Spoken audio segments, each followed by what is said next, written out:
Hello, this is John Wood again, coming to you from East Rosebud Fly Shop in beautiful Billings, Montana. And today I'm going to tie for you my absolute favorite winter midge pattern. This is called a graveyard midge. No dark meaning to that. It's just the third iteration of another midge that I started tying years ago. This is a great tailwater and freestone river midge. It will work in still waters, but the best success that we've had with it has been in moving waters. So I'll just get started with that. I'm going to start out with a Firehole 316. This is about the biggest I tie this in. It's a size 16. Here, if I can pick that up.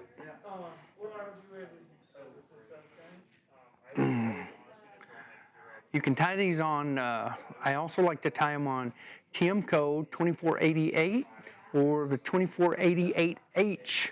And it depends on the hooks. If I'm fishing a tailwater with got a lot of really big fish, I want a heavier hook like this Firehole 316 or the TMCO 2488H, which is a heavier hook.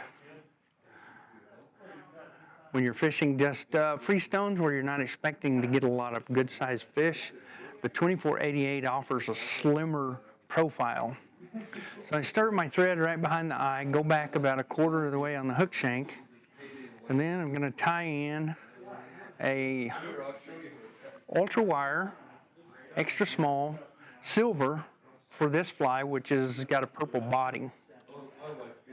Start that right behind the eye. I want it on the back side of the hook, on my side of the hook. Whoop. Try that again.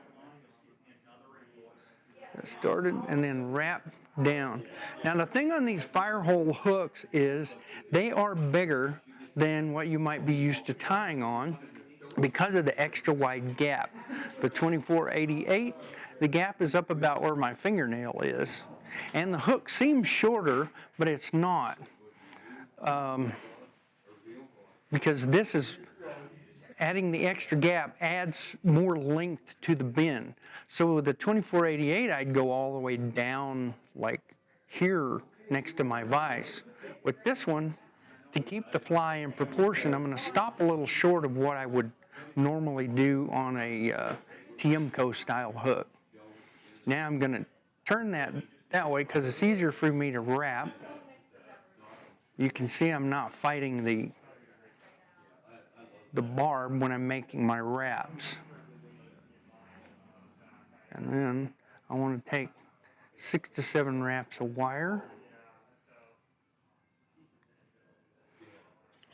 And then tie that wire off with a loop in front, a loop in back, and then repeat that. Another loop in front, another loop in back, and then helicopter the wire off.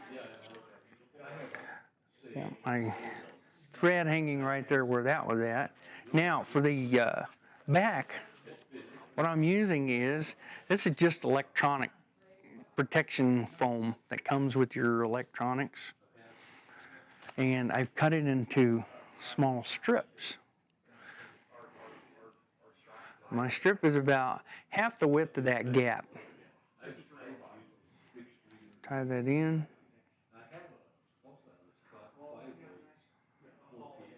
Wrap it back, and I'm going to take about, it appears to be about half of the length of the body, not quite half, but when we're done with the fly, it's not going to be quite that. It's going to be about a third of the overall length of the fly.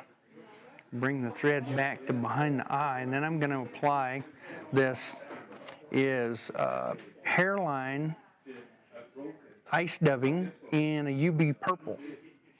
And I want a pretty good amount, unlike doing, say, the body on a dry fly, where you want just to color the thread and then build the taper.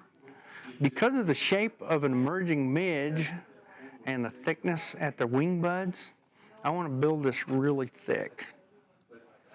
I'm going to take it, wrap to the back, and I'm going to build a bulge back there And then just kind of fill in the gap between, but I still want to leave a gap between the front of the dubbing and the eye of the hook.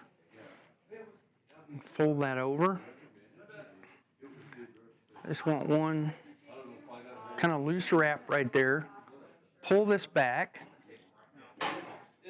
And then I'm going to take 4 or 5 wraps right there, and that keeps this foam from interfering with the eye of the hook when you're trying to tie it on. And then fold that over. And the fold is going to be about the same length as the back of the thorax. Take one loose wrap over that, check the position, and then just whip finish it. It's a really easy fly to tie.